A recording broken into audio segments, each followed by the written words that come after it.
It's time for Security Now. Yes, we have security news. Steve Gibson has the latest. And then we'll answer questions, a lot of questions about this new CryptoLocker virus. Coming up next on Security Now. Steve's got the answers. Netcasts you love. From people you trust. This is Twit. Audio bandwidth for Security Now is provided by the new Winamp for Android, featuring wireless sync and one-click iTunes import. Now with free daily music downloads and full-length CD listening parties. Download it for free at winamp.com/Android. Bandwidth for Security Now is provided by CacheFly at CacheFly.com. This is Security Now with Steve Gibson, episode 428, recorded October 30th, 2013. Your questions, Steve's answers, number 177. Security Now is brought to you by IT Pro TV. Are you looking to upgrade your IT skills or prepare for certification? IT Pro TV offers engaging, informative tutorials streamed right to your Roku, your computer, or your mobile device. For 50% off the lifetime of your account, go to itpro.tv/securitynow and use the code SN50. And by ProXPN. ProXPN is a virtual private network that allows you to use the internet the way it ought to be, anonymously and without oversight. For 20% off your new account, go to proxpn.com/twit and use the code SN20. And by GoToAssist from Citrix. Take control of your IT world from one simple cloud-based platform. Provide live or unattended support to all your users anywhere. Sign up for your 30-day free trial today. Visit GoToAssist.com and use the promo code SECURITY. It's time for Security Now, the show that protects you and your loved ones online, your privacy too, with this guy right here, the explainer-in-chief, Stephen Tiberius Gibson. Hello, Mr. G. Yo, Leo. Yo, yo, yo. We have a Q&A finally. Finally, the universe has allowed us to actually respond to listener questions, although we've actually been doing that all along because our listeners sort of guide what we talk about based on what they're interested in. But we're incrementing the Q&A counter officially to 177 So we're today. back on mod 1. I don't know what mod we're on, but we're even episodes are now Q&As. Until, this is an even episode, so we're mod 0. I think we are. Yes, I don't know. Yeah. Yeah, we're even parity. Hey, a programming note before we get into we got security news, we have questions and answers, but don't panic anyone though, because it's for 2013. This is not till next. Oh wait. This no, is 2014. Yeah, you and I both are finally figuring out that the year is now 2013. Can you believe tomorrow's Halloween? It doesn't even feel like tomorrow's Halloween to me. Happy New Year. I don't, it's still, New Year's Day. Completely out of touch. So can you believe, first of all, that we're going into 2014? Now, here's a little tip for you youngsters. When you get old, you remember years like 1982 vividly. Fondly. As an adult. Yeah. Or 73 when you graduated from high school. A good year. 73. Well, those were the days, my friend. Mm-hmm. When you say 2014, it sounds like you're living in the future. Right, John? John says so, too. So we're going to 2014 as of the 6th. The 6th, because, January 6th, 2014, this show is moving. Don't panic. I know that you may have conflicts. That's why we're telling you now so you can rearrange your life to fit our new time. We are moving the show, and a number of shows are moving because, and I'll explain why. It's not Steve. It's me. It's not you. It's me. Yeah. I wanted to get 2 days off in a row. I haven't had that in like a long time. I wanted, in effect, a weekend. I always work weekends, but at least I can get a Thursday and a Friday off. So we're moving shows around so that I will be working now Saturday through Thursday will be my 5-day week. And And so in order to do that, Steve has very kindly agreed to juggle his schedule a little bit. The full schedule's on our blog, inside.twit.tv. Security Now will now be Tuesdays at 1 p.m. Pacific. That's 4 p.m. Eastern Time. That's 2100 UTC, starting January 6th. And it's good for me. When I was talking to Elisa about this, she was initially proposing Monday. And for me, that was a problem because I often do so much prep for the podcast that would have sort of messed up my Sunday because I would be worrying about the Monday podcast on Sunday. Yeah. And so anyway, by putting me to Tuesday at 1, it gives me essentially all of Tuesday up until the podcast. So I get 2 more hours on the day of the podcast. And so I think what I'll end up doing is just, I worked on the podcast all this morning. And because it was a Q&A, I figured, okay, I can get it all done in just one day. But sometimes I start the day before. Certainly when I'm doing new heavy content stuff, I'm researching it often for days leading up to the podcast. So this is good for me. So 1 p.m. Pacific time on Tuesdays. So a day earlier and 2 hours later. And there are a few other shows moving. You can see the entire schedule, as I said, at inside.twit.tv. None of this happens till next year, till 2014. Right. And the other advantage, if you don't watch live, you'll get the show a day earlier for download. You'll get it now on Tuesday afternoon or Tuesday evening instead of Wednesday afternoon or evening. Yes, the Google Calendar will adjust, of course. If you download or subscribe to our calendar at twit.tv, it will automatically adjust for you. Most of the shows are not changing. Tech News Today's not moving. But Twit's not moving. The Tech Guy's not moving. But a few of the weekday shows are moving around a little bit. And almost all just my shows. But thank you for being accommodating that. And I apologize to anybody that's messing with your schedule. We don't like to do this, and we won't do it again. But having Thursday and Friday off will be a boon for me. And really, you don't do it often. I think we've made one change to me in 8 or 9 years. Right. So, well, I know people want consistency. There's no reason to change it, willy-nilly. But we want to have it. If you go to January 6th on the Google Calendar, it actually apparently is already changed. Thank you, Replicant. So that out of the way. With that bit of programming note, yes. What are we doing today? We have a Q&A. We've got 8 questions because I try to balance the length with the question count, and a lot of this is retrospective to last week, following up on various topics from last week. Lots of interest in CryptoLocker, of course, which we talked about also last week. I've got feedback from people who have been infected and recovered, recovery stories. There's remediation tools. There's a great page with great information. I was tweeting a lot as I was putting things together so that I would get this out into my Twitter feed. So just lots of great stuff to talk about. That is very timely, and I'm glad to hear there is remediation. Yeah. Steve talked about this, of course, last week. We had him on the radio show because we wanted the unwashed masses to hear this. I'm sorry, I shouldn't say that while you're having a cup of coffee. Almost got you. I didn't spit it out. I know you well enough to know what could have come. Yeah. And then we also put it on Twit, and so I think we did our best to get the word out. And I hope we've succeeded on that. All right. Well, before we get to the security news, if you don't mind, can I talk about some really great guys that came by the other day and wanted to show us what they're up to? And I was so thrilled that we said, let's do some ads for IT. I always say IP. IT Pro TV.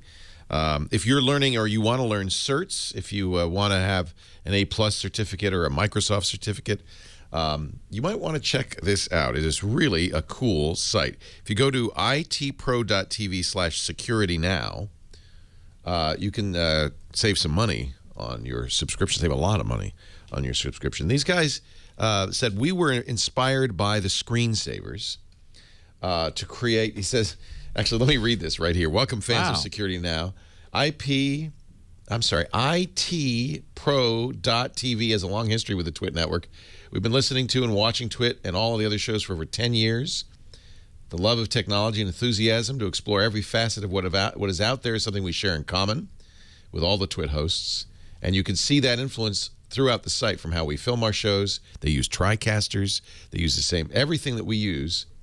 They duplicate it, which is great, and they have great hosts. They do it live and on demand, just as we do. They have a Roku channel, and because they're doing it live, they can also they have a chat room and can take live questions. So this is a really great way if you want to learn. Let's see what they're going. Yeah, are they live now? Let's see. If you want to learn, look, code, networking. I love this. From the actual host ID when we do this. So I invite you to go to itpro.tv and watch some of the live programming. These bits have to match. This is what I kind of wish we could do, frankly. I wish we could get really down and geeky with this stuff. He's talking right now about subnet masks. Wow, nice. Yeah. Stuff you need to know for your MCSE or your Cisco cert or for your A+. They do all three. It's about the matching bits versus the non-matching bits. And that's got to be a clear concept that you're going to have. At the point that we're so he's prepping people for the exam, for the test, for the certification, which is awesome. You can get the whole run of the place, all the episode libraries, everything they've done, watch live. They do CompTIA, A+, Net+, Security+, MCSA, and Cisco CCENT or CCENT and CCNA certifications are coming soon. This is just a really, really nice site. Really well done. And we're going to get you 50% off. And not for the first month or year, but forever. If you use our offer code security or SN50. So visit itpro.tv/security now. Even the set here looks like the screensaver set. And they said we did that on purpose. See the PC fan in the background? I love this. This is beautiful. They really... Wow. I'm kind of jealous. They really did it right. Nice guys, too, when they came by. It was just really great. I think you got to check it out. And watch. You can watch live stream for free for a little bit and just get an idea of what they do. itpro.tv/security now, and the offer code is SN50 to save 50% forever. They add 20 hours every week. They do basically as much as we do. I'm just thrilled. Where are they located? I think they said Florida. I'm not sure. Oh, okay. So they were physically at the studio? They came by to say hi before they bought the advertising. They said, "Hey, take a look." And I said, "Well, it looks like the screensavers." They said, "Yep." And they said, They said we've got a TriCaster. They've been actually they saw me talk at the NAB show a couple of years ago, and they bought the same cameras, same microphones, same lights, same TriCaster. They must have invested a huge amount of money. They've been doing this for 10 years, in general, but they really wanted, they thought, why isn't it more like this? And I think this is so great. Easy cancellation, no hassle. They've got the values. They share our values. And that's, so when they came by, it was really nice. Really great to see them. And I tell you, the cost of this is less than one book to study for the certs. Normally $57 a month, $570 a year for everything, with 50% off. We're talking $28.50 a month. That's a great deal. Anyway, let us. It makes me. I swell with pride to see people who have, and you have this experience, I'm sure. People come up to you all the time and say, I watched you and I got inspired and I got into the business. We have classrooms that use security now for curricula. Yeah. We have people come up and people come up and say, "Look at me." I said, "Yeah, okay. I've lost 50 pounds thanks to Steve." So it's weight loss and security. We got you covered. We got you covered. So what's new in security We're news? gonna keep you alive longer, and we're gonna make sure you're safe. We can't afford to lose any fans. We want you all to live a long, long time. So I picked up on a little tidbit that somehow escaped me until I was doing some background research on yesterday's release of version 25 of Firefox. Somehow I had missed the fact that they update Firefox every 42 days. That's funny. Isn't that hysterical? funny. I love Yeah. that. Geeks, So- you got to love them. Uh-huh. Yeah. And of course, everybody knows what 42 is. That's just not a random number. That's an important number within our culture. Absolutely. And so what this means is that they're constantly moving the code forward, and essentially they do a stable drop of where they are every 42 days. Increment the major version number from, in this case, from 24 to 25, and say, here's what's new in 25. Now, in this case, there's one interesting set of improvements that our listeners will really care about a lot. They fleshed out the web audio API. Basically, they're sort of continuing to move Firefox forward in standards. This like the big web standards. So the web audio API is now complete, and apparently that is of most significant importance to gamers. This allows a fully web browser-based real-time audio gaming level experience just using the native browser with no third-party plugins or extra outside the browser paraphernalia required.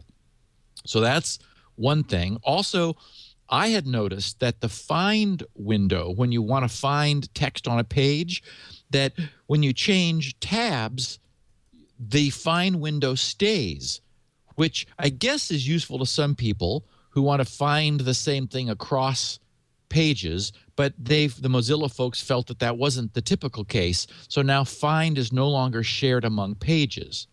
But and then also, if you've been gone for if you've stopped using Firefox for months and then you come back to it, it now knows that, and it says, "Oh, welcome back." And it assumes either you've been on a long vacation or you went off. I hope not to Internet Explorer, maybe to Google or Chrome or Opera, who knows where. But anyway, for whatever reason, you fired Firefox up again after some length of time away. And so it greets you, says welcome back, and offers to re-import another browser's history and settings into itself in case maybe you've made changes wherever you were. You made changes and you want to update Firefox to make it the latest and greatest. The feature that I think is most interesting is that version 25, which anyone can get just by opening up Firefox and going help about. And when you open up the about box, that seems to trigger its self-check. And it says, oh, and then it immediately starts downloading 25 if you were on 24 or earlier. They have made more of the critical security information available to plugins. And for example, there's a plugin called Calomel, Calomel. It's called Calomel SSL Validation. And they posted on their blog relative to, or in the updates for their add-on, relative to their Calomel SSL Validation add-on for Firefox. Under update number 2, they said, Firefox 25 now allows the add-on to query the full cipher suite. We have added the ability to grade the connection on each part of the cipher, including key exchange, signature, bulk cipher, and message authentication code.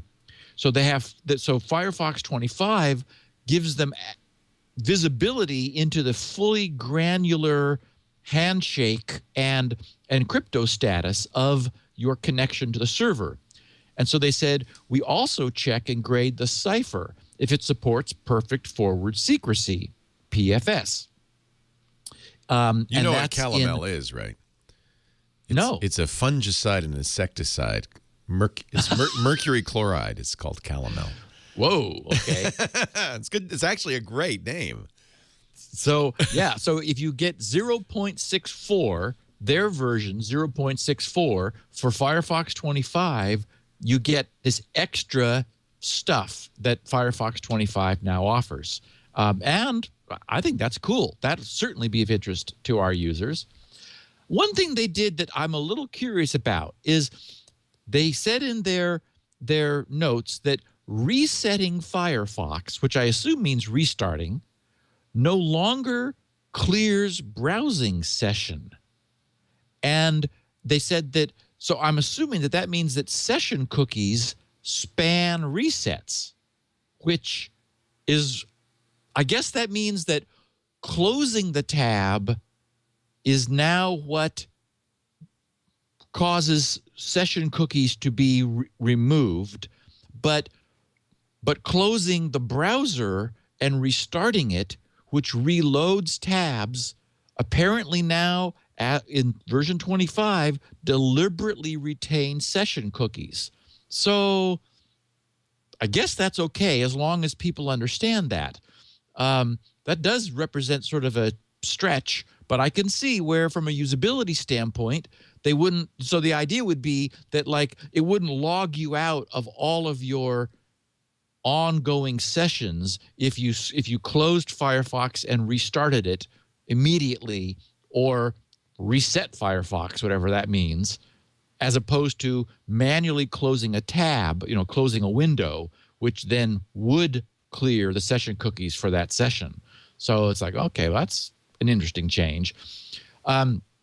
Also, what we've had on the desktop since version 23 of Firefox, Android now gets, and that is guest browsing support in Android. So people who are, for whatever reason, not using Chrome, which would seem to be the default browser in Android, if you are using Firefox, then now there's guest browsing where you can prevent anyone who's borrowing your tablet from seeing anything about your browser history. It locks that and creates a brand new personal state for the browser, which the guest then uses. And when that's closed, everything, all of that is flushed, and your default browser state is restored. So that's there. Oh, and also mixed content blocking. We've had that for quite a while on Firefox, and now Android also has that, where you'll be alerted if there's any sort of mixed content games being played. Do you mean reset or restart? Okay, what is reset? Is there a reset Firefox? I don't know. The chat room is asking that. I think most browsers have a kind of reset, clear everything. I don't know what Firefox might call it. Yeah, I don't. But you're saying restart is what you're saying. Yeah, I'm assuming that if you just close it, right, and then restart it, it does come back with all the tabs. And apparently now session cookies, which are typically how sessions live, you won't be logged out of all of the sessions that you were logged into across a restart of Firefox. So whereas before you were. The chat room tells me that there is the way to get reset in Firefox, and this is actually a very handy thing to know, is if you go to about:support, there's a big button that basically says go back to your initial installed state. What? Yeah. No, that can't be what they mean. Reset Firefox to its default state. If you're having major problems which you can't resolve, start fresh with only your essential information. Oh, I guess it does preserve some information. Huh. So that's an about:support. That's a handy thing to have, but that's not germane to the. That seems like aggressive. That's if you've got a real, if there's a plug-in something's really gone wonky, crashing you or whatever. Yeah. Yeah. So, bad idea of the week, Leo. Now, maybe of the year. Ooh, this must be really bad. This generated so much upheaval among our listeners. And you probably could guess what this is, or you'll maybe agree, or it must have crossed your radar. LinkedIn has decided that they want to offer a new service called Intro. With LinkedIn Intro, you deliberately let them proxy all of your email. It's just unbelievable. But do you send your email to LinkedIn? No, you give them all of your login information, so they pull all of your email for you. I know it's a bad idea, but I do that myself with TripIt, for instance, in a number of places. Allow them access to Gmail so that they can look for reservation information and stuff. Okay, well, in this case, it's a terrible idea if you don't want them to get your email. Oh, well, I mean, it's actually, it turns out it can officially break attorney-client privilege. Oh yeah. Sure. I mean, it does all kinds of bad things. Yeah, don't do it if you're an attorney. Then you then pull your email from them. Oh, no, I don't do that. Okay, but that's what this does. Oh. They modify your email to when they recognize people within LinkedIn that are sending you email, they add their content to your email, saying, "Oh, this is this person. Here's what we know about them." Yeah. So they introduce you to people who are sending you email that you might not already know. It's like, oh wow. There are ways to do that without doing it such a draconian solution. There's plugins for Chrome, for instance, Gmail plugins that will add contact information as you're looking at an email. Things like that don't require you to send your emails to another. And this routes your email through them. That's a terrible way to do that. Well, and consider also that they lost 6.5 million LinkedIn accounts not long ago. I mean, their security has already, shown some problems. And so, I'm going to route my mail through them. They're storing it because it's a store and forward. So they're going to store your email on their servers and then modify it to add their content so that and build this as a service to you. It's like, yeah, this really sounds like a good idea. A lot of people will do it. A lot of people will do that. Not our listeners. No. So anyway, wow. I saw and everyone saw this and started tweeting me like, Steve, have you seen this? It's like, oh, okay. So CryptoLocker follow-up. We talked about it at length finally last week.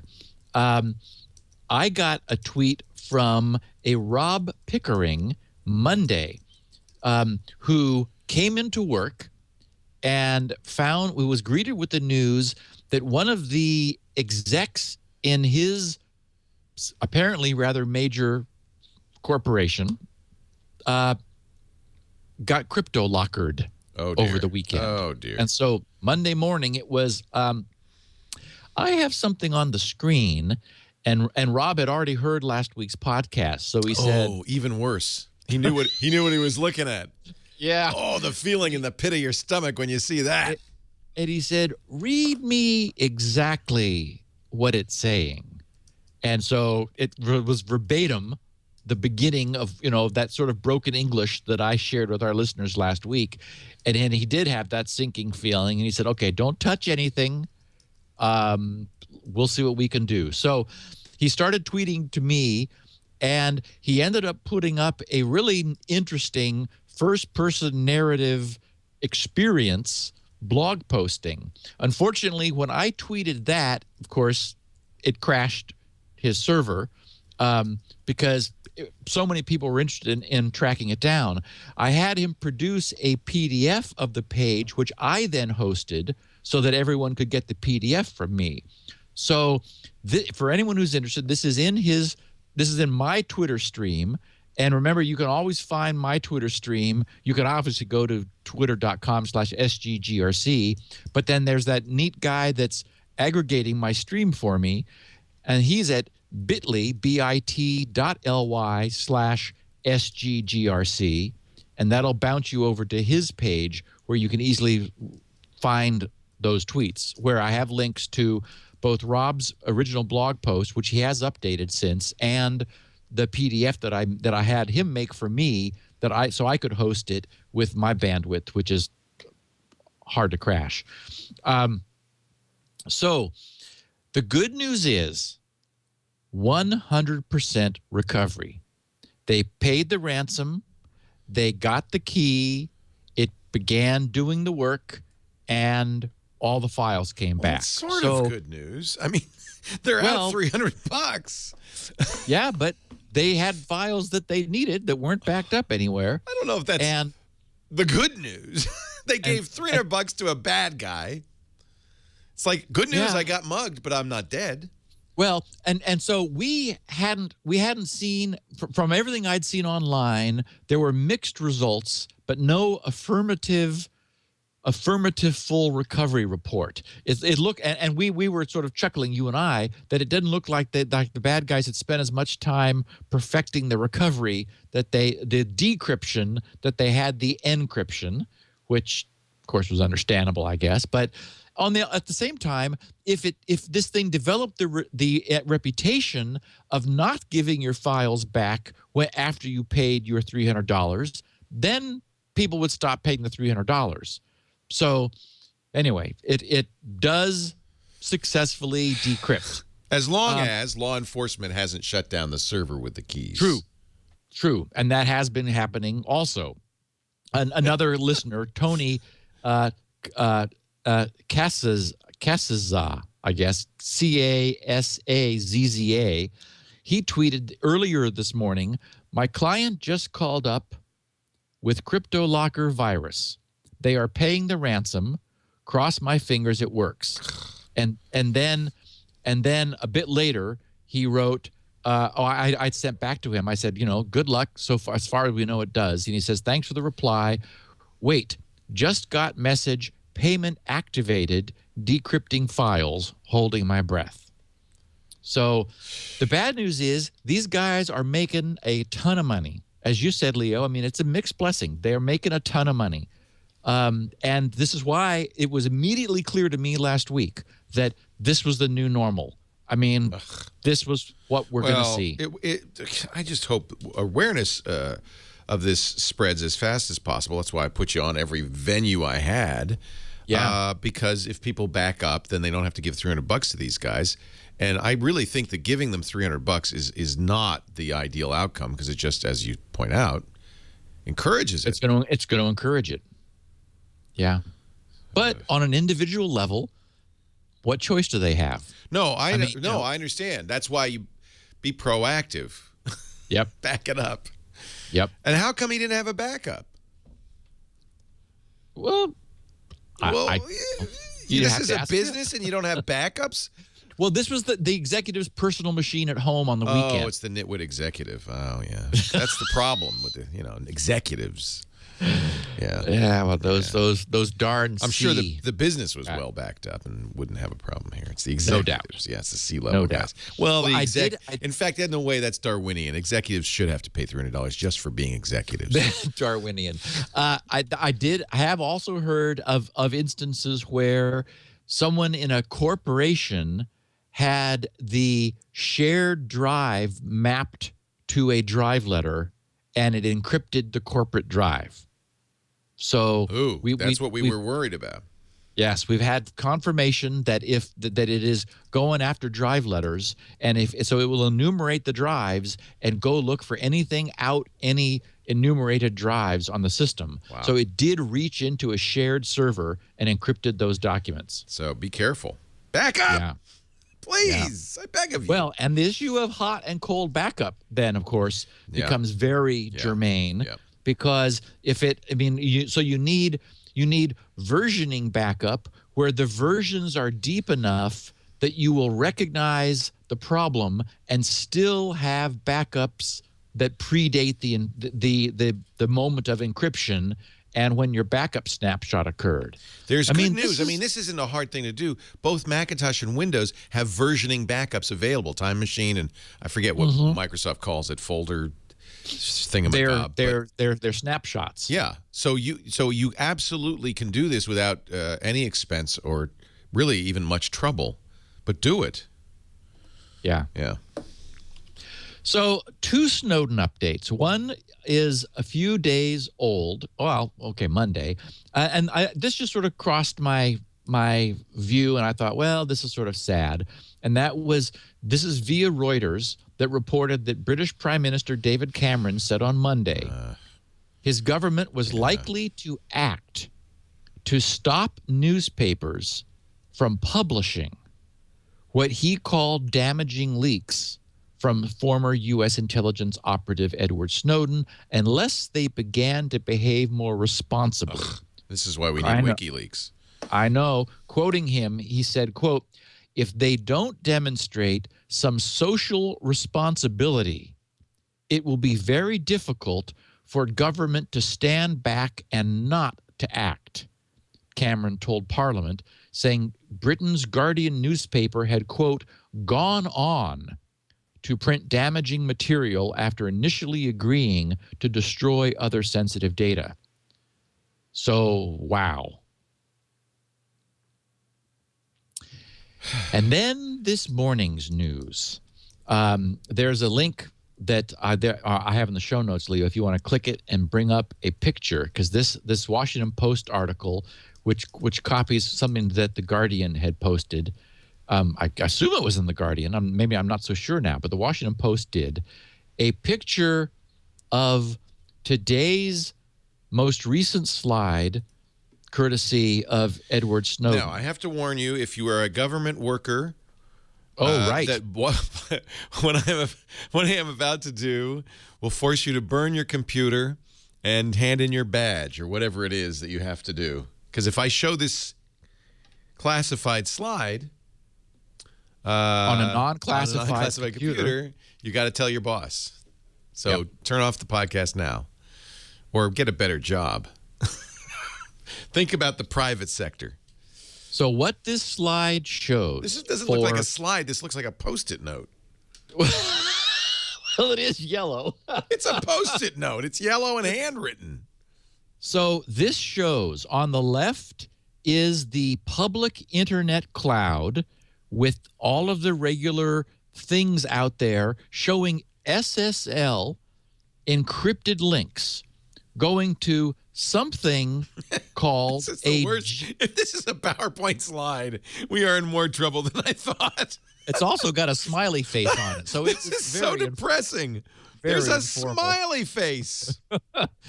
So this shows all of that and something called a GFE box, which stands for the Google front end.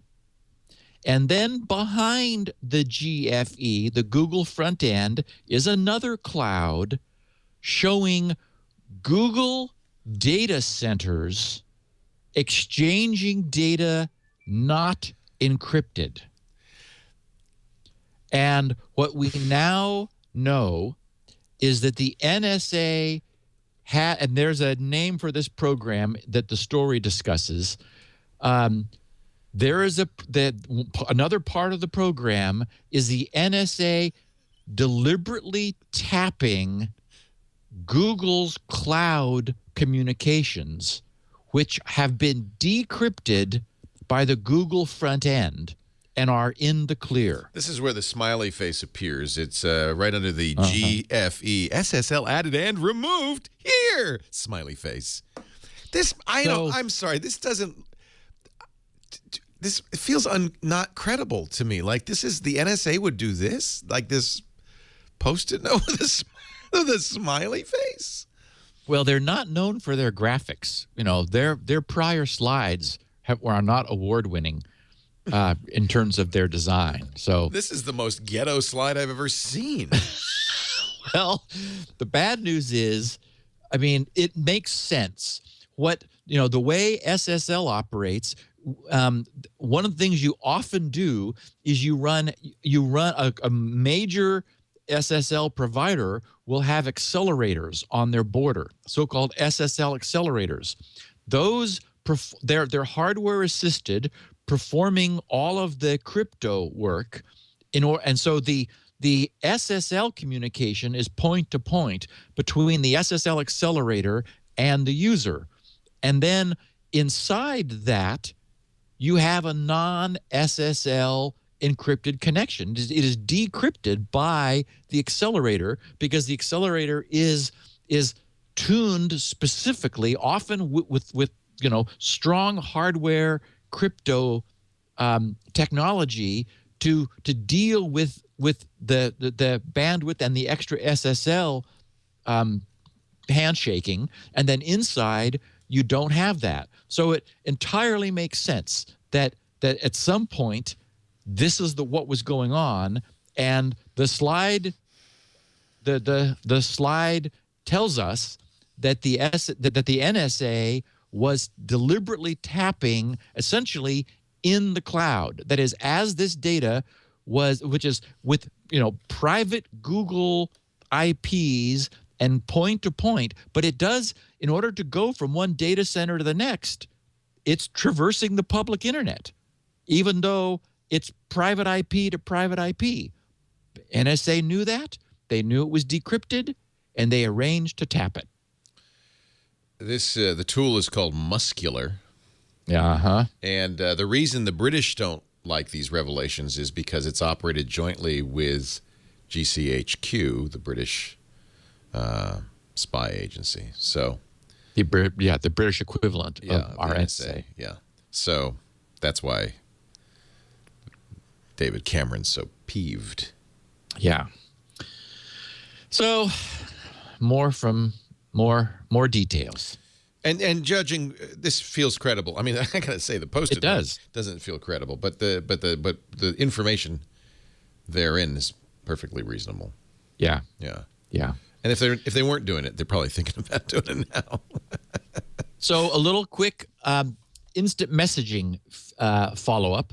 I talked about the BlackBerry Messenger and its phenomenal number of downloads since it was released. It was, what was it, 10 million in the first day? Downloaded, now, I wonder if used. But anyway, I downloaded it, and as soon as I looked at it, I went, this is horrible. Well, and now we're at 20 million in 1 week. Wow. And Boy Genius Reports did a follow-up where they showed that not only was it 20 million in the first week, but they had surprisingly held their position among the very top iOS and Android downloads throughout that entire week. Wow. Boy Genius said that, many times something will spike, right, and you'll see it's, in the top 10 for a day, then it immediately drops back down. BBM, the BlackBerry Messenger, has held its position for 7 days, which they said was really unprecedented. I mean, that it had that kind of staying power.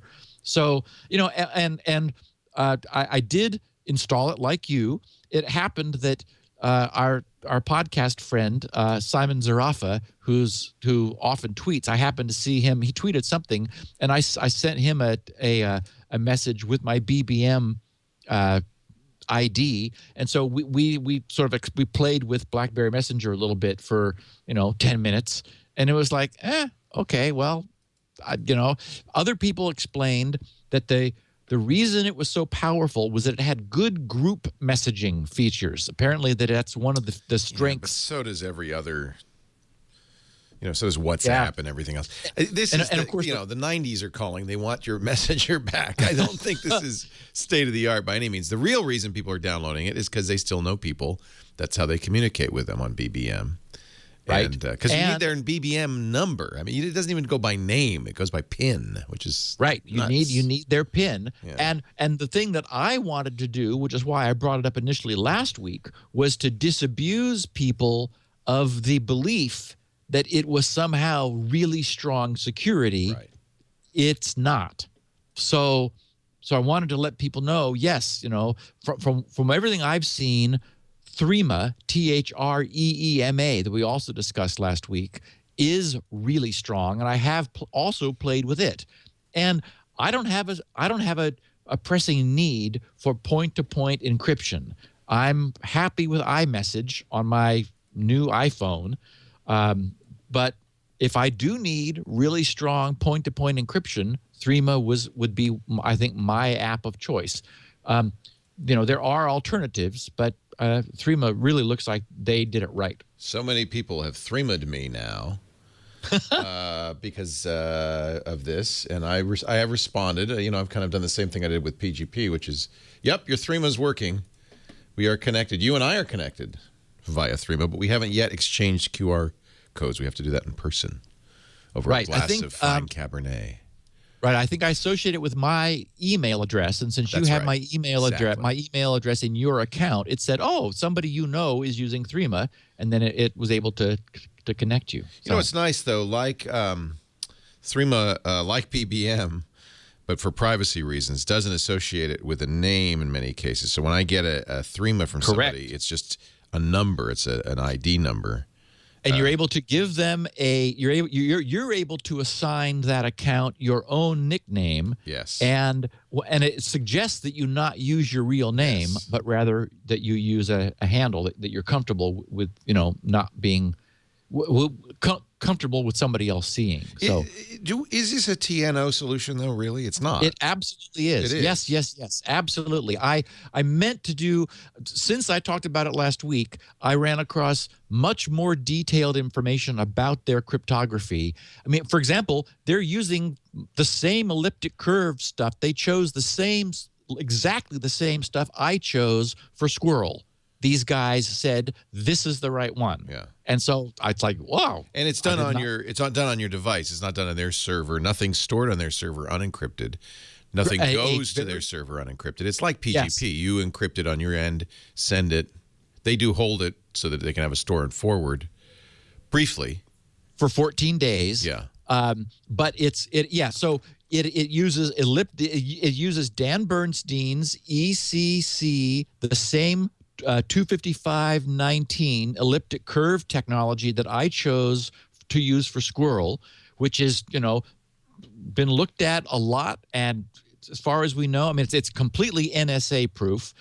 So your Threema client generates a public key pair. The private key never leaves you.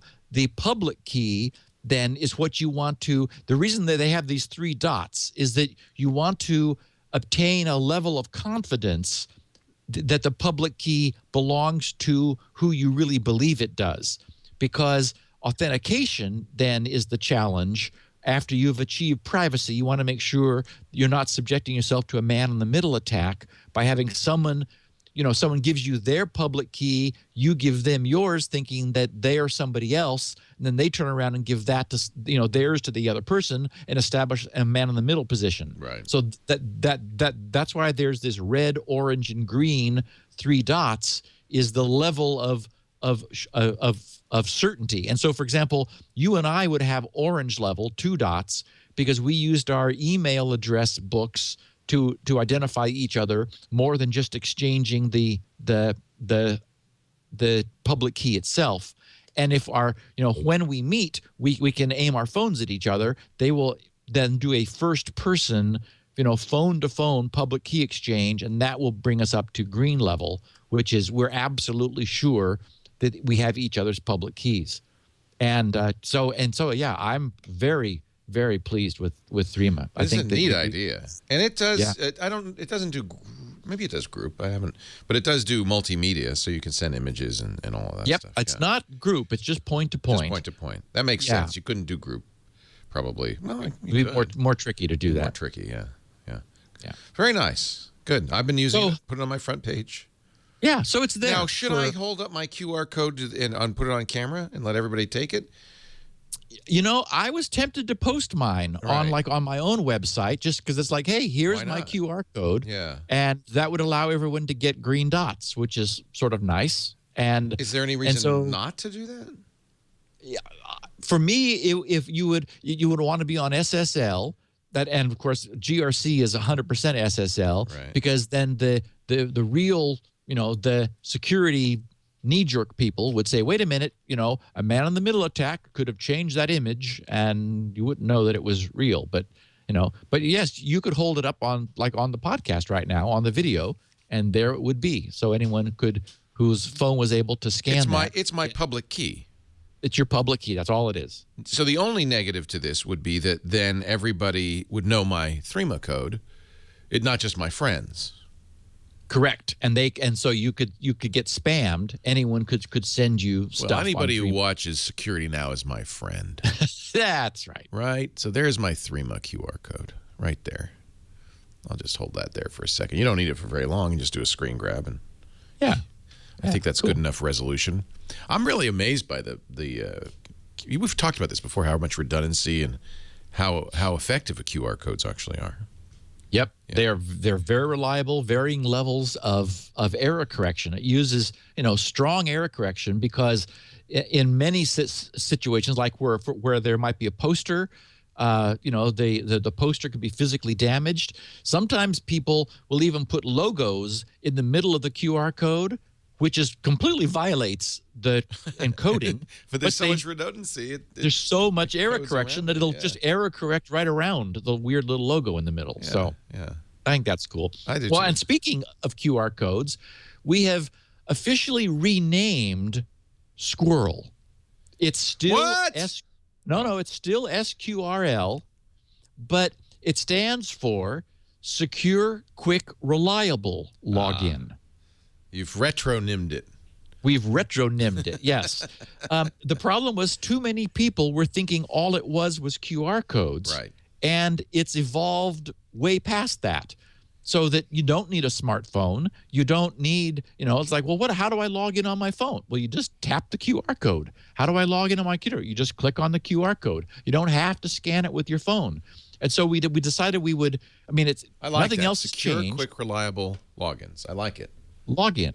Yeah. And it's funny because I just changed the title on the web pages yesterday, and when I looked at it for the first time, I thought, that really works. I like that. So we have a person in our news group, Monty, who said, and he's been out browsing around the net, seeing what other people are saying, and he says everyone's getting tangled up in the QR code part. They're saying, well, I don't have a phone, or I don't like QR codes. Right. Blah, I blah, think blah. that's like, appropriate. okay. Yeah. Let's back away from QR codes and just say secure, because it is secure, quick, and reliable. Good. Login. I like it. Hey, before we get to your miscellany, okay. Before we get to the Gordon Shumway project, because I learned something from this. This is good. I like it. I misunderstood really what Gordon Shumway stood for, but we'll talk, or Shumway in general. But we'll talk about that in a second. But first, I want to remind folks. If you're in the business of transmitting data over the internet, that it is a dangerous place. I don't have to tell you that. If you're at an open Wi-Fi access spot, people always ask us, should I just not do anything there? When we always say, well, understand that everybody can see everything that's not SSL encrypted, which is oftentimes more than one would think. I guess it's getting better now, thank goodness. Facebook's finally doing SSL. Well, but email, if you do email to a regular email SMTP server, it's often not SSL. Right. And it's surprisingly large number of email providers still don't encrypt the password login. That would be the single worst thing that could happen in an open access spot, that you have an unencrypted email login and password, because a guy could capture that and you would never know.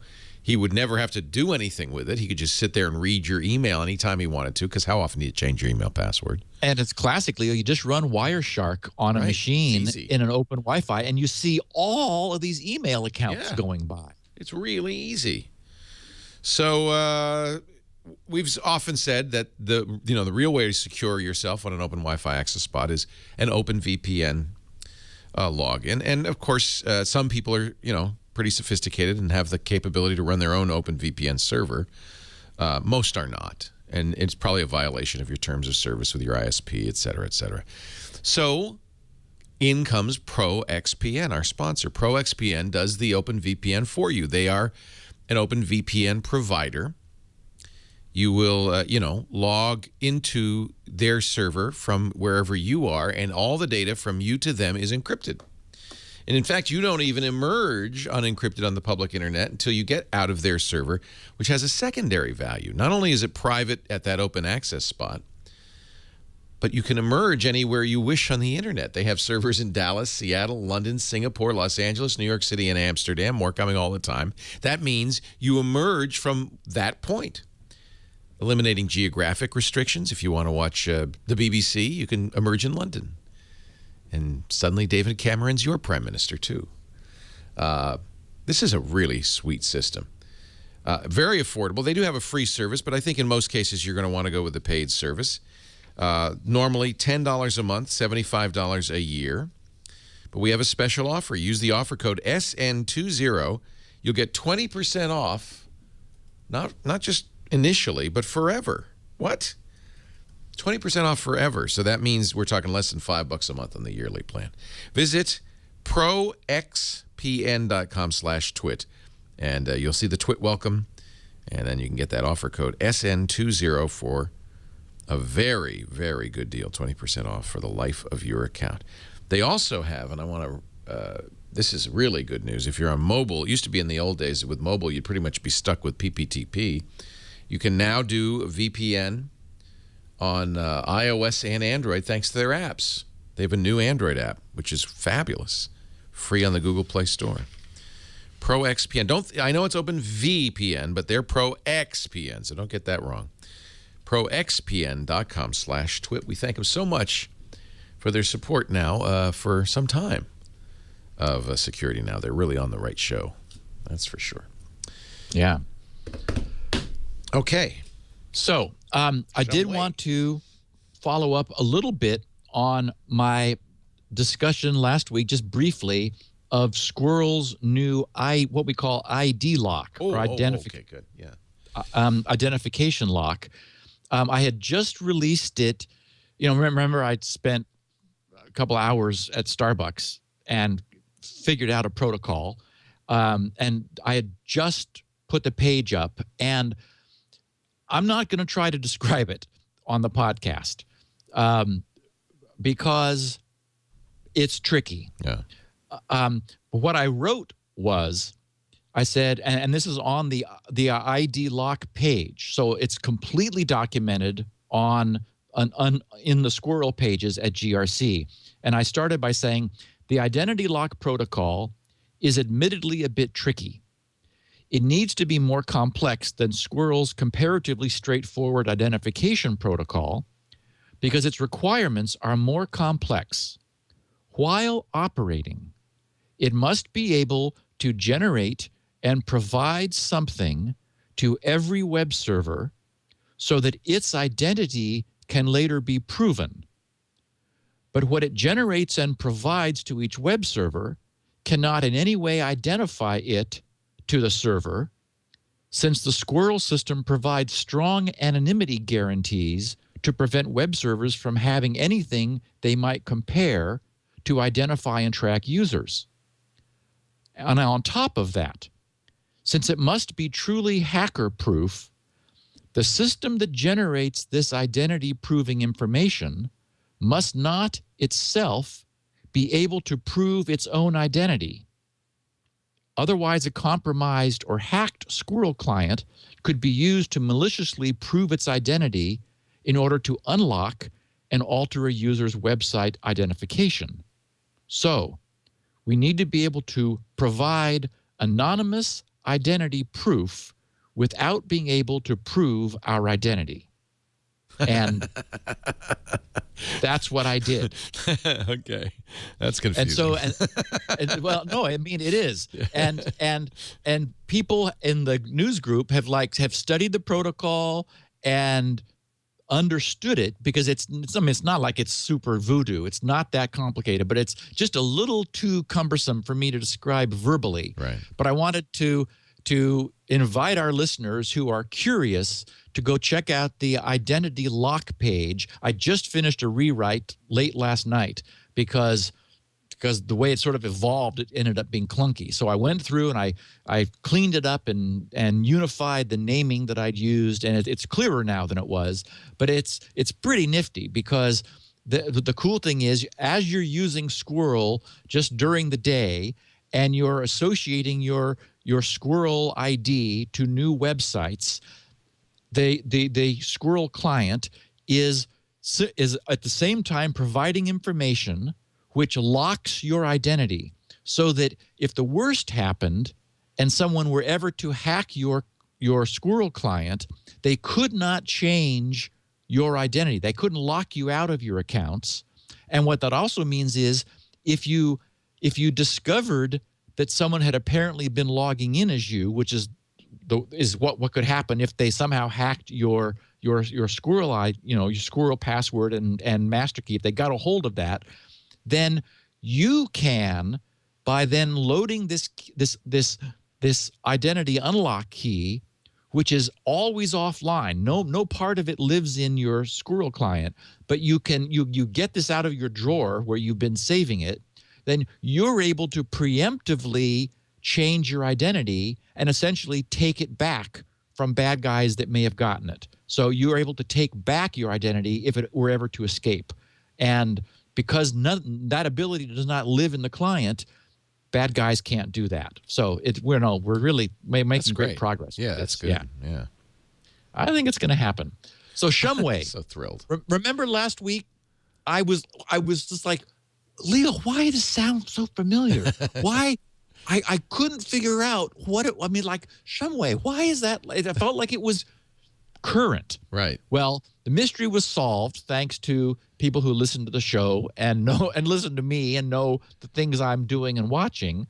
But it turns out, first of all, where Mozilla came up with Shumway, remember that this Mozilla Shumway project was their code name for their project to build a native JavaScript-based Flash VM. They were going to basically host a Flash virtual machine, run Flash files without needing to load Flash, the Flash plugin, in the same way that they now, for example, are able to give us PDFs reading natively in the browser without needing to load an external PDF plugin.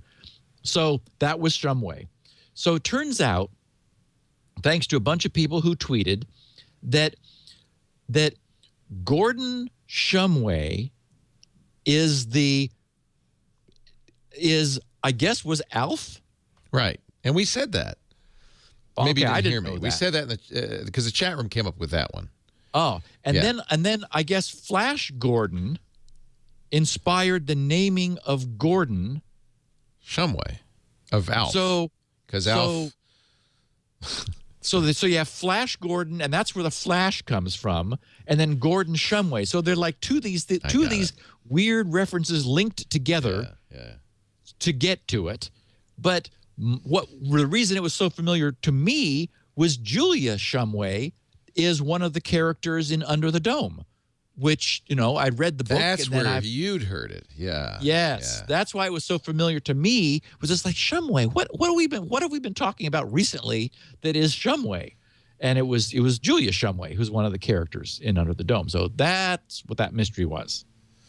I just got a threema from somebody who said, "Thank you. I work for a group of doctors, and now they can text each other. They really can. HIPAA compliant, since all messages are encrypted. This is going to make us more secure for the new 2014 regulations." Yes. That's great. I mean, it is absolutely secure. Yeah. Those guys did it right, and they've freely talked about how they're doing it, which you have to these days. Leo, I've had a big change in my life. Steve, you cannot get married again. It's just, go ahead. It's fortunately that there's no sign of that happening. Jenny is as uninterested as I am. I love Jenny. She's great. She is. You two are a very good couple. You kind of remind me of Lisa and me. It's just a great relationship. She had never seen Gremlins, so we watched Gremlins. And first of all, when she saw that it was Steven Spielberg, she says, "Oh, that helped her a lot," because she was a little skeptical, but then she knew there would be a story, and she really enjoyed it. She's anxious to see, and we will be seeing Ender's Game on Friday. There's a lot of great overlap between us, and also the fact that we're happy as we are. No, the big change for me. Okay, wait a minute. Let me guess. You're not switching to T. You got an iPhone, or is that Android? I switched. What is that? Nope. It's an iPhone, and I've switched. Well, for you, I think you got the 5S with the fingerprint, right? I think that's a good.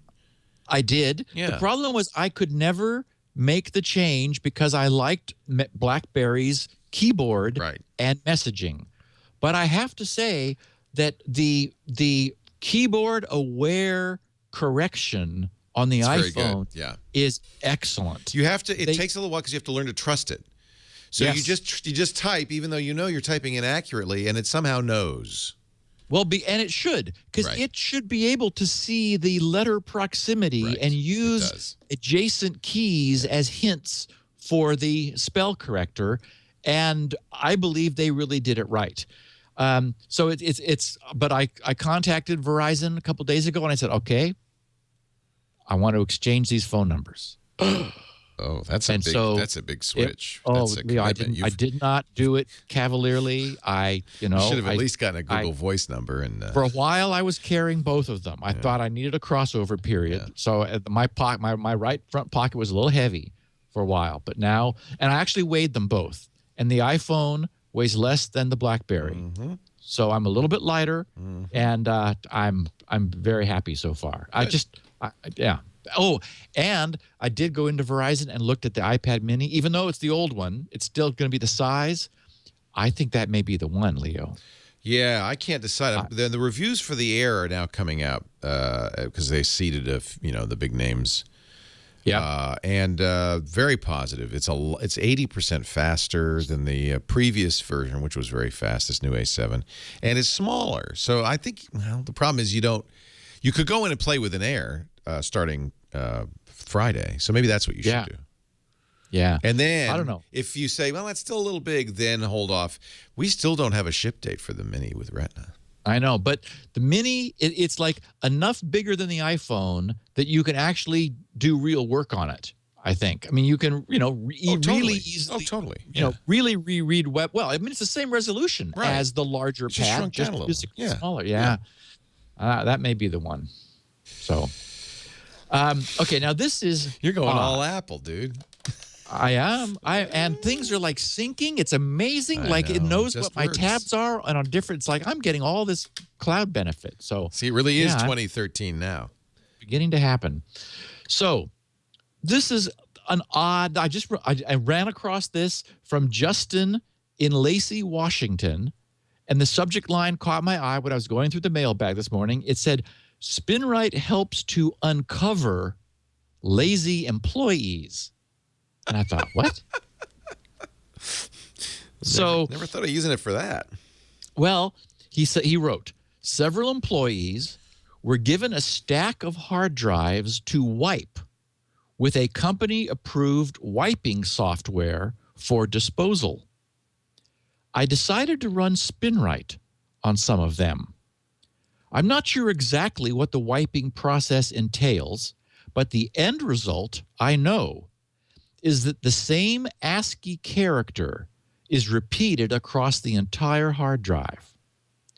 While running SpinRite and peering into the drive through SpinRite's real-time analysis window, several drives came up showing me data other than what I knew I should see on a wiped drive.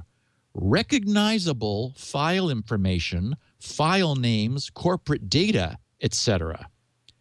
And since each drive was assigned to employees by hard drive serial number, it was easy to track down the person who was simply deleting the partition table and calling the drive wiped.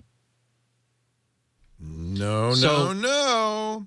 We've never talked about this, but in SpinRite 5, there used to be a large area of the real-time analysis window or screen that had a bunch of data that became obsolete in SpinRite 5. So I thought, what am I going to put in there? And I thought, well, I'll just show the drive data. And so it's actually kind of fascinating because you can watch this screen while SpinRite's running and things you recognize go flashing by. I mean, it's showing you. Yeah. That's a little scary. It's showing you what's in the drive. And I mean, it's not decrypting or anything. It's just showing you what it's reading. And so I thought this was really an interesting hack for SpinRite that had never occurred to me before, is if you want to verify that drive wiping worked, you can run SpinRite on it and just stare at into the drive through the window and see if you see file names and data and stuff that's not wiped or encrypted. And so that was a kind of a cool use for SpinRite that had never occurred to me. Well, there you go. Isn't that good news? A great way to see what's on that drive. All right. Are you ready? Got questions? You got answers, right? Betcha. Let's launch right into it here with question number 1 in our listener-driven potpourri. From you got me excited a little bit for a moment. John Celiti in Venice, Florida, wants positive VPN proof. Okay, he says, I'm convinced I need a VPN, but how do I know if it's working? Stephen Leo, you sold me on ProXPN. Good. I travel a great deal, and I use the scary, unsecured hotel wireless. Ooh. You know what's fun? A little fun trick if you're That's got to be the worst, Leo. if you're on a Macintosh and you do that, you'll see all the other people on Macintoshes. You'll see their iTunes shares. It's really fun. All their iTunes libraries just pop right up. Oh. You can't. I mean, there's you can't steal their music usually. Ooh. Depends how they've set it up, of course. I sign up for ProXPN. Use the offer code SN20. I use it with my laptop and my Nexus 7 tablet. I can confirm that my IP changes after connecting to ProXPN. But here's my question. How do I know the VPN's doing its job? How do I know my traffic is encrypted? Surely there's a cool test on grc.com. Okay, so that's a great question. For a belt and suspenders person who, I mean, first of all, if you recognize how scary that environment is, exactly the scenario you talked about, Leo. And remember, in the old days, before personal firewalls and before anyone understood about Windows file sharing, people's C drives were out on the internet. I mean, that's what that prompted me to do Shields Up, was to show people, I can see your C drive, guy. So, you should take some precautions. So his question is, how does he know it's truly encrypted? And unfortunately, there is not a cool test at GRC, because GRC will see the outside the tunnel traffic after the tunnel has been decrypted just prior to emerging on the internet. What you need is some kind of what's called packet capture software. Now, on a desktop machine, like on Windows or a Mac, Wireshark is like the standard in packet capture. Relatively easy to use. And what you would do is you would run Wireshark, tell it to monitor the traffic on your NIC, on the network interface card or controller, on your actual internet interface. And just you started doing that, and then doing unencrypted things like go check your mail, and you'll probably see your mail go by right there in the clear. And then if you bring up the VPN tunnel and are monitoring your network interface and do the same thing, you should see it just looking like gibberish. It will just be, looking like, cartoon character cussing, just absolute nonsense, nothing at all intelligible. It'll completely disappear in the encrypted tunnel. And there's something called Android PCAP and also T-Packet Capture are two Android tools if you want to do the same sort of thing on your Nexus 7. So you definitely can, if you're curious, do a before and after with and without the encryption tunnel running. And then you could also do other things, like you could if your network was set up on a hub, you could run this on a hub where you could see the other computer's traffic and capture it, in a third-party situation. So you can use packet capture in a number of ways, but probably the easiest is to run it on the same machine where you've got the VPN running, and then look at the interface, not the VPN's interface, because it'll create a virtual network interface card which you connect to, but you want to look at the physical NIC on the network, and you'll see the before and after change. It's dramatic when the tunnel is up and running. And it's really a cool experiment to run, by the way. I've done it a bunch. Everybody needs a packet sniffer in their in their bag of tricks. Always a good thing to have. Oh, and boy, go to Starbucks, and it's frightening. Oh, boy. So it was Wireshark, and now it used to be or is the new name Wireshark? Because the new name is Wireshark. Oh, okay, good. And I can't remember what it used to be. But it's free. It's open source. Really handy. Yeah, and it is the tool. In fact, it's based on the original. I think it's called. Was it NPCap? I think it was called NPCap, which was a beautiful open source. It used to be Ethereal. Ethereal. That's exactly right. Yeah. Yep. So, and that was based on the NPCap library, which is what I originally used to build Shields Up in order to add low-level packet capture to Windows. I later wrote my own network interface capture at the low level because there was more stuff I wanted to do. But it's a great packet capture library and has been ported to all platforms. Do you ever use Nmap? I'm aware of it. I've just never really had a need for it. Yeah. I've never had protocol. It's essentially a security scanner that's also free and open source. And also has a strong scripting background. Right. So you can do like, for example, someone did mention the other day that there was an Nmap scanner script for like open webcams or something that we just talked about. Oh no, it was the vulnerability in the D-Link router that we discussed, where if you set the user agent to a certain string backwards, then it was able to do unauthenticated access to the user, and so someone quickly whipped up an Nmap script that would just find them for you on the internet. It's like, thank you very much. And by the way, the good news is we know that Nmap will still be in use in 2154.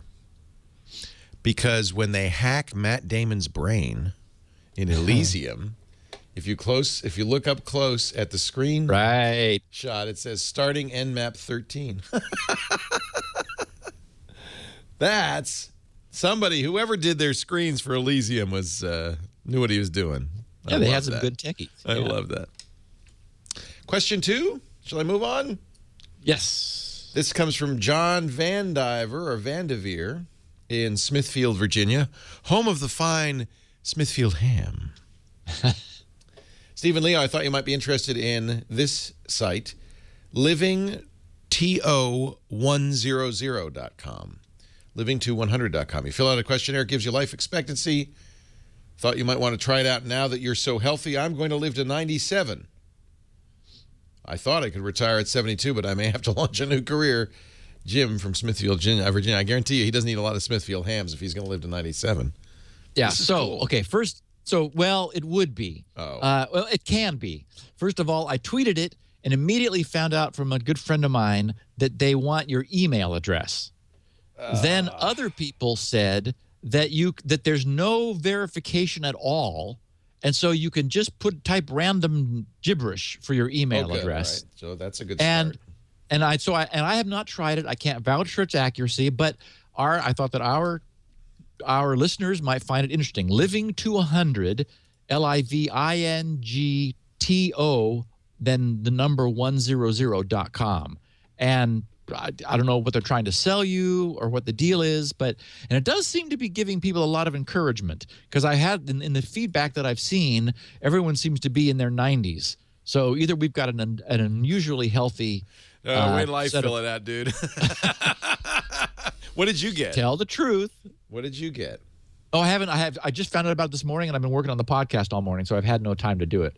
I didn't want to get myself involved, or I thought, well, I might be late for getting all my notes together. Below, let's check all that you feel currently stressful. This is good. Yeah, this is good. So don't worry about having to give it a real email address. You can just make anything up that you want to. They didn't ask me for email. Maybe they ask at the end. They do at the end, apparently. So they can mail you the results. They bait you. Yeah. Jamie Brand in Burnaby, British Columbia, Canada, wonders about a possible way around CryptoLocker. I'm curious, says Jamie, if you happen to have a whole drive encryption turned on with TrueCrypt, would CryptoLocker be able to hijack your data? Would it prevent them from encrypting it, as it would already be locked per se? Or would it just be an onion router situation where it would encrypt the encrypted information and you'd still be screwed? Love to know your thoughts. Also, why isn't security now called This Week in Security Tech? Twist! It has a nice ring to it. Love your show. Hopefully I can get your feedback, Jamie. So the bad news is, if a system gets infected that is whole drive encrypted, then CryptoLocker is running on and in the drive and can see all of your files and encrypt them. So unfortunately, it is like the onion router. It is double encrypted, which is definitely not what you want. You only want it encrypted by TrueCrypt and not anything else. If this was a drive offline, then it could not encrypt it. I'm assuming that the file extension that TrueCrypt uses is not among those which CryptoLocker encrypts. Normally, it just goes for things that are, videos and documents of various sorts that it finds in your documents file. So I don't remember what the file extension is for a TrueCrypt container. Probably not on CryptoLocker's list because it would feel it was a waste of time, although it could certainly damage you if it did that. But so yes, unfortunately, and a number of people asked this, so I wanted to answer the question. Whole drive encryption of a mounted drive won't protect you. One thing that will, toward the end, the last question in our list is some interesting prevention suggestions, but someone asked about a virtual machine, and that would protect you as long as the virtual machine couldn't see out into any of your other important files. So if you ran email in a VM style virtual machine, it would be blinded to what else was there, and if that got infected from clicking a link in email, then you'd be okay. Just FYI. That's probably the strongest prevention I can think of. We'll have some that as I said, we'll talk about here in a second, which is good. But as you and I talked about on the weekend, Leo, the problem is it's a little bit in the cat and mouse category. Once this becomes popular, the authors could work their way around it. So it's not as strong as putting your email in a virtual machine, which is really robust protection. Chris McCormick, Scottsdale, Arizona, has a little thought about malicious encryption, and we'll talk about that in just a moment. Before we do, may I interrupt with a fine sponsor? Never an interruption when we talk about Citrix. In fact, I'm speaking specifically to the IT folks in our audience, people who are responsible for supporting, whether it's an entire network or software support, or anytime, I support my mom using GoToAssist. I love GoToAssist. GoToAssist from Citrix. I started using it some time ago. In fact, I think it is currently the #1 remote access support tool out there, and that's how I used it. But they have added a lot of features. Really, you should think of it as kind of your cloud-based toolkit. Everything you need to be a support hero. So they've got remote access, the best in the business, 8 sessions at once, unattended support. You can, from the support console, run a system assay and find out what security software is running, what's on the system. It really is great that way. You can support any PC, any Mac, any mobile device from anywhere, which is kind of nice. If you get the beeper goes off. Do people still wear beepers? The beeper goes off, and or you get the emergency message or whatever, and you just you could literally do this on the road as you're moving around. Then they have the GoToAssist monitoring, which lets you monitor the network. So you might be getting that beeper message, that text message, the email, the instant message from the GoToAssist monitoring saying, hey, we've got a problem. So you can be proactive, running out of toner, hard drives filling up, servers down, networks down, bandwidth just slowing down, that kind of thing. You set up the dashboards. They have a bunch of standard ones, but you can also completely configure your own. It has a crawler that goes over the whole network and identifies not only all the hardware, but all the software, everything that's running on the network. And then there's the service desk, which allows you to track, trouble tickets, of course, but also changes, change logs, updates, all of that stuff. I mean, these are 3 tools that you need. And yes, there are high-priced solutions like this. Nothing is as elegant, as simple, cloud-based, and affordable as GoToAssist. But don't take my word for it. Try it free 30 days at GoToAssist.com. Our promo code is just the word security. 30 days free. Make sure you check all 3 modules so you can play with all 3 modules. GoToAssist.com, free for 30 days when you use the promo code security. You will, I promise, be a support hero with GoToAssist.com. Steve Gibson, Leo Laporte, we're answering questions from our vast and brilliant, if you don't mind me sucking up a bit, listening audience. Chris McCormack. Great listeners. Yeah, I do. I really like the... because they ask great questions. I'm sure you enjoy this. Chris had a thought about malicious encryption. While you were discussing the recent trend of malicious encryption, in other words, CryptoLocker, the first of many, I'm sure, an idea formed in my head. If you were to back up a static, never-changing file from your computer to a secure backup, could you use this file to determine the key used to encrypt the recently encrypted version of the file on your hard drive after the attack? In other words, kind of figure out what the encryption was to reverse it. Seems it would be trivial once the algorithms used by the attacker determined. Love the show. Well, so that's interesting. We've never talked much about cryptanalysis. We've touched on it here and there, but essentially what Chris is talking about is a huge area of cryptanalysis, and it's got some well-understood terms: a known plain text attack, and in some cases, a chosen plain text attack. The idea is that the question is, if you knew what the unencrypted data was, that is the plain text, so known plain text, can you learn anything useful in like what the key is that was used to encrypt that known plain text, because presumably you already have the encrypted text. And then a variation on that is the so-called chosen plain text attack, and that's a situation where the person trying to crack the encryption is somehow able to put their own tests in and see what the plain text they choose is turned into, and that gives them, in some cases, more control. Well, the good news for most of us who want strong encryption is that AES and any modern cipher, I mean, the so-called known plain text and chosen plain text attacks are like the basis of cryptography. So any recent cipher will absolutely not leak information about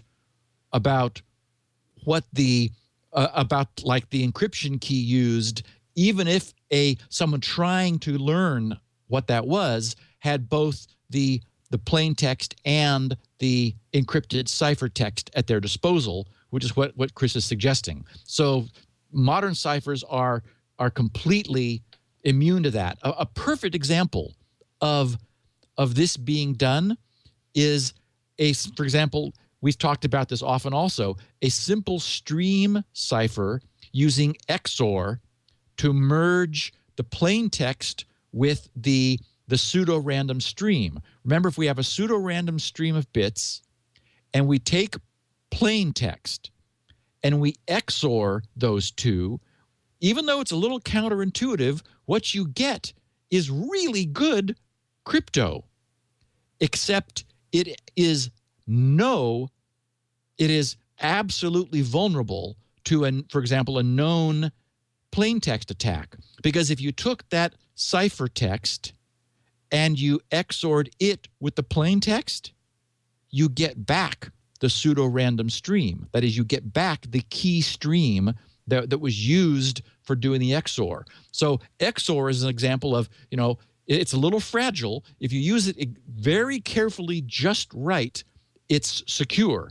But you can't ever use the same stream twice, or that opens you to an attack because it is so easily reversible. Whereas something like a modern cipher like Reindahl used, which was chosen for AES, the Advanced Encryption Standard, is not subject to this kind of known plaintext or chosen plaintext attack. But great question. Several people asked it too. Phil in Leicester, UK, wanted to check in for your recommendations. First, big fan of the show. Learned about security over the years through the podcast and your superb free tools, Steve. Thank you for doing this for the community. Given the ever-increasing need to protect our computers, I was just wondering if you could recommend any good free firewall and virus anti-malware protection software. My apologies if you've already covered this and I've missed it. I'm currently using Microsoft's Security Essentials with a built-in Windows 7 firewall and Malwarebytes, but I'd like to know if there are any free alternatives. Once again, many thanks. And I'm using the same thing. I have never been a big user of third-party AV stuff, and Windows Firewall, provides good, unsolicited incoming protection. So, yeah, and of course, I'm also behind all kinds of layers of NATs and routers and things. So, I'm, got good security. But I just thought it was an interesting question. I know that our listeners would be interested, Leo, if you've got any favorites. Well, we've had for many years a sponsor, ESET, which I think is excellent. Yep. Kaspersky, a lot of people say very good things about that. Most of the security people I know don't really take any extra steps. Because they believe, and I think they're absolutely right, that really behavior is the biggest issue. Yep. And so in fact, as we know with CryptoLocker, even if you've got the best antivirus, if you don't behave well on the net, even inadvertently, it doesn't matter, right? So I think a false reliance on antivirus is risky because it's not going to protect you if you're clicking links and opening attachments and hey, let's see what this is. You're going to get bit. Yep. I think that absolutely Security Essentials, while not even close to the best antivirus out there, is probably adequate. In fact, Microsoft's own monthly check with its malware removal tool is a good start. In fact, you already have it if you have Windows. We've talked about this, I'm sure. You click Start, Run, MRT. You can do it. Doesn't normally do a thorough scan, but you can coerce it to do a thorough scan. That's not a bad idea. It's not an antivirus. It's not proactive, but it's a great way to see if there's something on your system. And Microsoft does, I think, proactively remove some of the better known malware issues. I think Windows Firewall is fine. The issue, as we've said before, is it's a one-way firewall. It does not protect you against outbound attack, but it's great against protecting your systems against other systems that are on your network. If somebody comes in and plugs in a infected, Yeah, the thing that annoys me a little bit about it is that it is prone to software in your machine bringing down ports or opening things into them. It allows it. And so, yeah, and so, that was the trade-off Microsoft had to make for ease of use, which is why you really want to be behind a NAT router. Well, of course, I think everybody is. And yes. And that is, of course, a must-have. And that's but if you've got that, I think you really have got a very effective firewall because it's just dumb. Yeah. I can't imagine anybody who listens to this show sits a computer out on the public internet without a router, because that would be not advisable. I almost fell victim to a phishing email the other day and had to scold myself. It came in, looked like it was from PayPal. Yeah. I use PayPal a lot, and it said, just confirming we're adding another email address to your account. And it's like, oh, what? I take every precaution all of our users know we should take, but there's always that, maybe something happened. Maybe somebody got in. Maybe this is legitimate. And I was like reaching for the mouse, and I said, oh. And sure enough, when I went over into my inbox and pulled the raw ASCII, and the whole thing was malicious. Yeah, it was just, and the links were masked. It really is a problem that email. I'm still using an old Eudora client. I don't know if other email clients are better, but I cannot see what is behind an email link. It will not show me the domain it refers to, and so it's really annoying. I mean, it's really trouble prone. Well, I don't use HTML email. I turn it off, and I really wish people wouldn't use it. I think it's terrible. Didn't you block HTML email for a long time? For a long time, I said, that's not real email. But the problem is everybody uses it. It's now, exactly. It's by far the majority of emails. Malwarebytes, a lot of people love Malwarebytes. I have very mixed feelings about that. I think it's also another case of a false sense of security. Yeah. Microsoft Security Essentials, while not a great antivirus, nobody thinks it's a great antivirus, is okay. If you want to buy an antivirus as a form of protection, I do like ESET a lot. I think it's a really good antivirus. My best advice, use a Mac. Because almost all of these attacks, including CryptoLocker, are aimed at Windows. It's not that the Mac is inherently more secure, although they've done some very good things to protect you. But it's just not a target. If you're I love what Apple is doing, Leo. I'm really drifting in this direction. If you're compelled to use Windows, then all of this is germane. Or Linux. Linux would be appropriate too, although you have to be more of an expert to secure Linux than you do on Windows or Mac. You really have to kind of know what you're doing. Question 6. David Troxell in Maryland offers a heads up about Match.com, a site neither of us uses or needs to, and it's insecurity. Dear Steve, blah, blah, blah. I recently had an interesting occurrence that you should probably mention. I got a few emails from Match.com with my wife sitting next to me at the time. That's embarrassing. After looking and wondering for a few minutes, I concluded that someone, a female in her 40s from the Midwest, apparently gave the wrong email address when updating her profile. Match does not send out the email with a link to make sure you did it right. Oh, I know this, and I'll tell you how I know. Match then emails me just about all her information, her screen name, her password. Yeah. Oh, you idiots. I know. And from listening to this podcast, I know that means the passwords aren't encrypted on Match.com. So not even LastPass can save you. I also got her gender, zip code, and birth date. Oh, for crying out loud. I don't think anyone hijacked my email because I have text message two-factor ID, and I didn't get a text message. This looks like just some really poor security. With such a tech-centric following, I'm pretty sure someone listening to this show uses the internet for dating purposes. They should know about this. Well, I do know that Match.com makes no attempt to validate email addresses because I get subscribed to Match.com regularly by pranksters. But that's worse. That's a leak of information that is yes, horrific. This is horrifying privacy leak. And so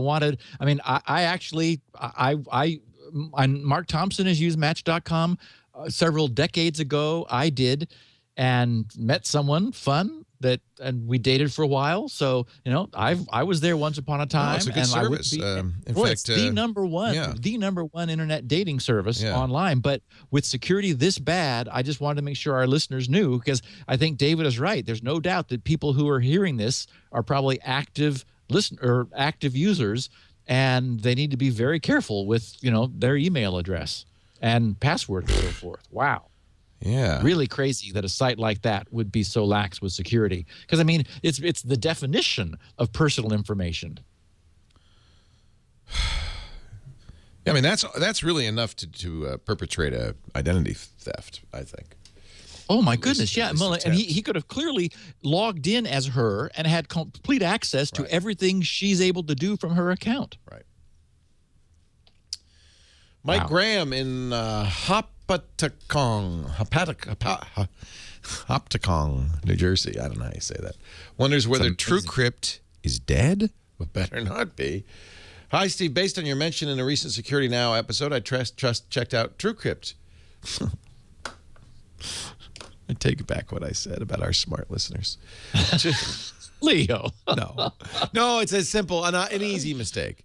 To me, this site has all the mere marks of being dead. There's not been a release for over a year. The news page is similarly stale. I checked because I have a new laptop with Windows 8 and a UEFI BIOS, and TrueCrypt does not yet support this for full disk encryption. I was hoping you may have an in with the TrueCrypt developers. Mike, love the show. Keep up the good work. TrueCrypt, is it dead? No, but this raised an interesting point, and this is why I thought this was a worthwhile question, is that TrueCrypt is done. And that's why they haven't touched the page for so long. I mean, okay, now, yes, it apparently needs to be updated to support UEFI BIOS and so forth. But with a project like this, and of course I faced this with SpinRite, because SpinRite has sat doing what it does for 10 years because it did what it did perfectly, and I wasn't needing to update it continually because it was done. Yes, I will be working on. I will get, as soon as I get Squirrel put back to bed, I will be back to SpinRite 6.1, and I'm going to give everybody a free update. And supporting the UEFI BIOS is one of the things on my list, because the old style partition table only has 32 bits, so it can't handle ridiculously large partitions, which are becoming increasingly prevalent.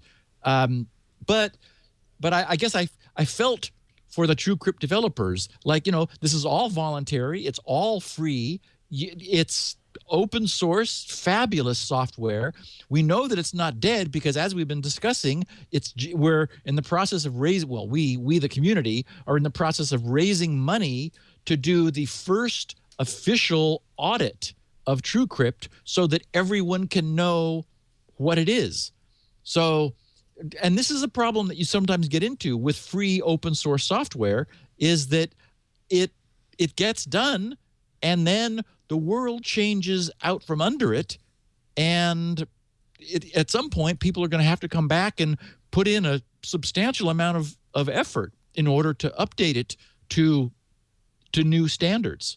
So yeah, it's really because it's open source and people do this in their spare time. It's for fun. Yeah. It's not a paid project. And they did a fabulous job. Yeah. With TrueCrypt. Yeah. And it does say, if you go to the site, updated October 11th, 2013. I mean, it's not like nothing's happening there. Right. So if the main point is, why hasn't the software been updated in 6 months? Well, that's why. It doesn't really need to be.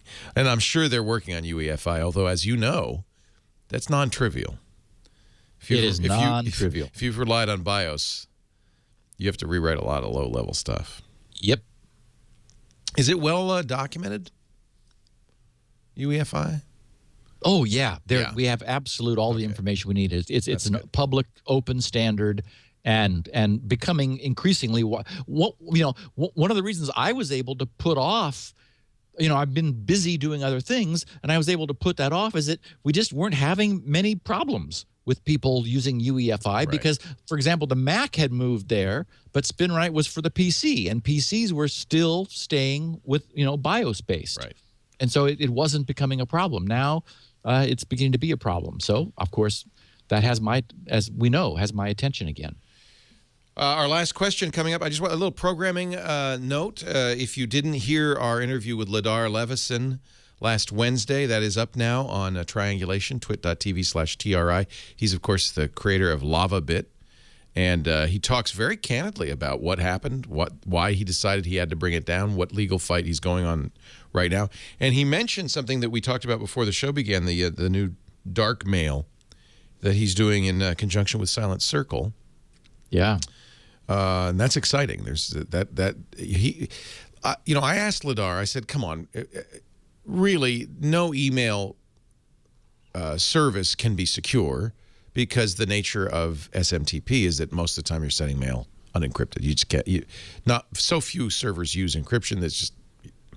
It doesn't make any sense. And he agreed readily. He said, yeah, PGP or the like is the way to, if you want secure email, you have to secure it on your side and give the guy on the other side the key. He said, but as Edward Snowden learned when he tried to get Glenn Greenwald to use it, and Ladar said, and even my lawyer, I said, we got to use PGP, and my lawyer couldn't figure it out. It's non-trivial, not easy to figure out. Our audience can figure it out, but normal people probably not. So I think that my sense is that his goal is to make that kind of encryption, just as Threema does, easy to implement in an email client. So we'll see. And of course, Silent Circle is Phil Zimmerman, the guy who created PGP. Yeah. So that's a good pairing. Yeah. Also, Triangulation Today. I love this. We're going to interview Tom Standage.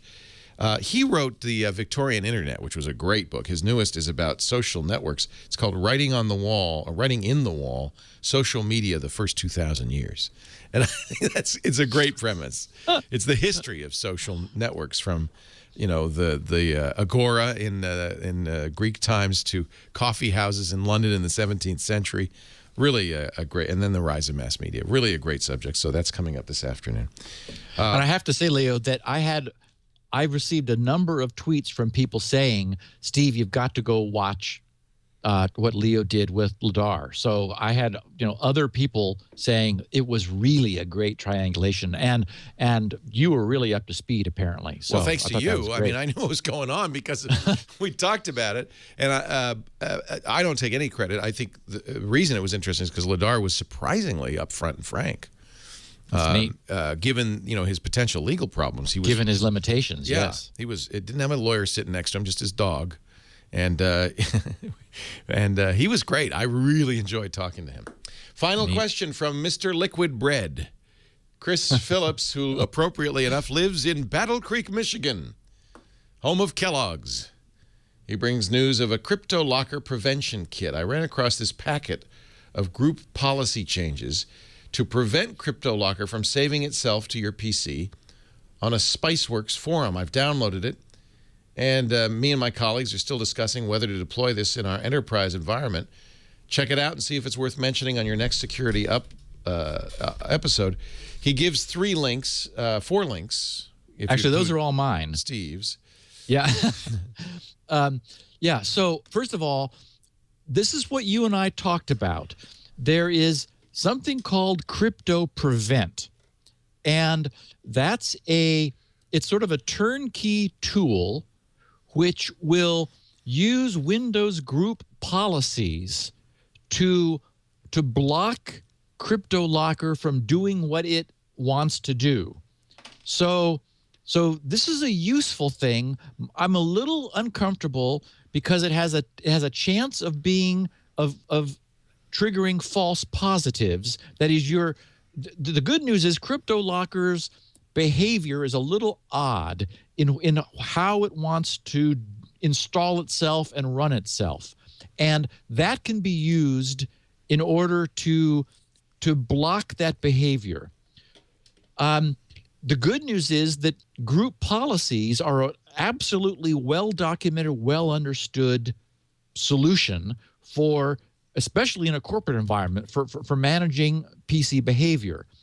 But it's sort of a soft fix because CryptoLocker's future behavior could change so that in order to deliberately to work around the Crypto Prevent group policy fixes. However, for today, for now, it's a very clean and nice solution. And so what I did was I tweeted a bunch of stuff just before the podcast. So anybody who wanted to get the links could, again, go to bit.ly/SGGRC or just check the SGGRC Twitter feed. And I created some bit.ly shortcuts, blockcl, prvntcl, and bleeping. The bleeping link, it's bit.ly, bit.ly/bleeping, is to absolutely the hands-down best page discussing CryptoLocker. Talks about what it is, That's a good how site it works. In general. Bleeping Computer is really a good site. Yes, bleepingcomputer.com is great. And they've got a fabulous CryptoLocker page for anyone who wants to come up to speed. And that Spiceworks link that Chris put me on to, which is bit.ly/blockcl, I'm hosting their zip file on GRC. First, because I didn't want to crash their server by tweeting it, as I did crash Rob's the other day.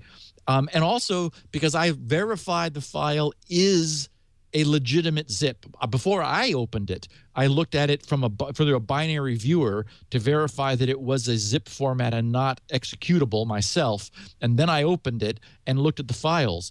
It's beautiful because it's just a toolkit. And in fact, I've received some tweets back from corporate people who said, "Oh, thank you. This is just what we need for corporate deployment." So it doesn't do anything itself. It's very good documentation in PDFs, and the files that anyone who understood Windows group policy could use for establishing group policy settings that would absolutely lock CryptoLocker out of people's systems. It is ironic that they send it out with a zip file containing what looks to be PDFs, which is exactly how CryptoLocker works. But yeah, so okay. it's frightening. So it's why I decided I looked at it carefully myself and then hosted it on GRC. Crazy. Yeah. All right. So anyway, good. Worrying, and I mean, this is the current big problem: is CryptoLocker. As far as I've seen, the AV tools are still behind on this, and people are still getting themselves infected. So we really need to be careful with clicking on links. We do indeed. And the best way to be cautious is to stay up on what's going on. And if you listen to this show, you're miles ahead of everybody else. Steve Gibson keeps it all on the lowdown at grc.com. That's his website, where you'll find SpinRite, the world's best hard drive maintenance utility. You got to have it. It allows you can peer into your hard drive with it. Know if your employees are up to snuff. Yep. You can also get a lot of free stuff there, including 16 kilobit versions of this show for the bandwidth impaired and full text transcriptions written by an actual human, the wonderful Elaine Ferris, so you can read along as you listen to the show. We host full quality audio and video of the show on our site, twit.tv/SN. And of course, you can always subscribe. Podcast versions available almost everywhere you can get podcasts, including Stitcher and the like. We do the show currently, at least through the end of the year, on Wednesdays, 11 a.m. Pacific, 2 p.m. Eastern Time. Next week, because of our change off summertime to standard time, we will be